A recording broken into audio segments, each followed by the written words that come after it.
হাজ্জাজ বাগদাদি তিনি তার উস্তাদ শাবাবার দরবারে উপস্থিত হইলেন ইলমে দ্বীন অর্জন করার জন্য। তিনি কি নিয়ে গেলেন, বাড়ি থেকে কি নিয়ে গেলেন উস্তাদের দরবারে? তখনই মার কাছ থেকে 100 রুটি নিয়ে গেলেন। 100 রুটি মা হাজ্জাজ বাগদাদিকে দিলেন। খিদা লাগলে, ওই ক্ষুধা যখন লাগবে তখন রুটি খাইবেন। তখনই মা তো রুটি দিলেন 100টি, ওই রুটির সাথে তরকারি দিবেন। গণিদর এই ছেলে হাজ্জাজ বাগদাদি তিনি এমন তরকারি পেয়ে গেলেন, আজ পর্যন্ত ওই তরকারি এখন শেষ হচ্ছে না।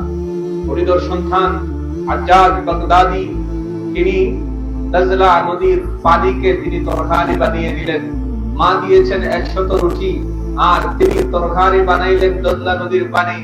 যখন 100 রুটি শেষ হয়ে গেল, তিনি ইলমে দ্বীন অর্জন করলেন।